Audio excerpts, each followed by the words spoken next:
Hey there, welcome to part two of today's lecture, okay? I'm going to run around here. I'm going to remind you we had set builder notation, and we're going to move to interval notation, and here it is. I'm just going to erase this because I don't want you to see the answer until we talk about it. But I'm using the hardest one first. Remember how we just built this set builder notation with a union, and it could have been part of this set or part of this set, and we're good to go. All right, so that's how we finished. And I want to talk about interval notation. Interval notation only works when you have a set of real numbers. If you don't have a set of real numbers, you can't use interval notation. So, what am I going to write up here in red?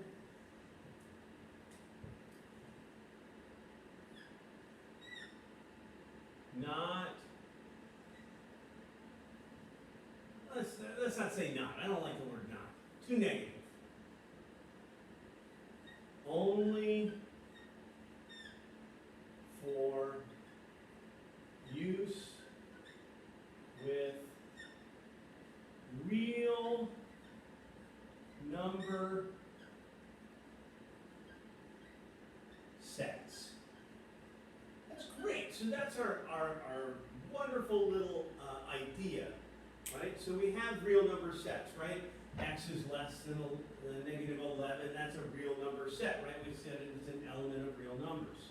X is greater than or equal to 1. This is real numbers we're talking about, everything in between, all right? And so when we talk about interval notation, it kind of makes us think of when we were little kids and we were graphing these on a number line, and we said, oh, well, here's our number line, and here's negative 11, and we wanted to graph everything less than negative 11, and we put an arrow pointing that way, everything less than negative 11, and that was the way we graphed it. Well, now we're big kids, and we want to show it in a cooler way, right? And so we're going to use parentheses or we're going to use brackets, right? If it doesn't contain the equal sign, just like this less than symbol, we're going to use parentheses. And we're going to show both sides of the set. We're going to show the upper extreme of the set and the lower extreme of the set.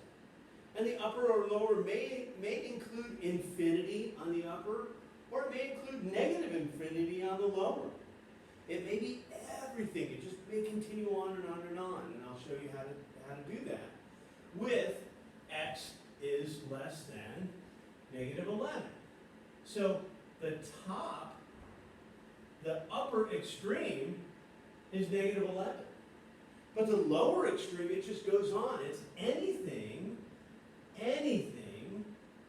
that's less than negative 11. So negative infinity to negative 11. And since it does not contain an equal sign, I'm going to put parentheses around. And just like we have over here when we said it's either or, so we had the union symbol in the middle, I'm also going to have a union symbol in the middle. And then I'm going to create interval notation for the upper, for the other, for x is greater than or equal to 1.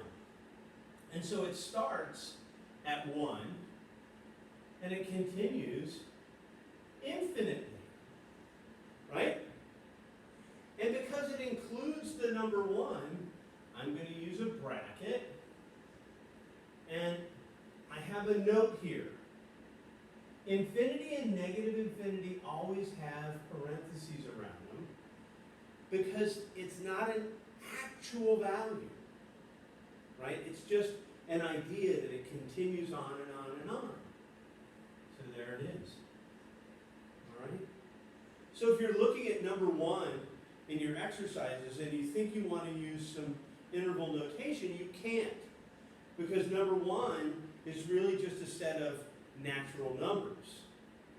And like we said, this is only for use with sets of real numbers. Okay? And really, that's the end of it. That's how you do it. If you need a little bit more help, try and look at this video again, try and complete this. It's just this study guide page and the first 4 on the practice page, but I think you're going to be able to do it. I thank you for your time. I thank you for listening to that other very long video. And if you have any questions, please send me some questions online.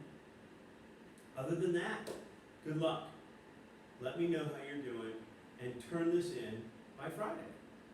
Thank you.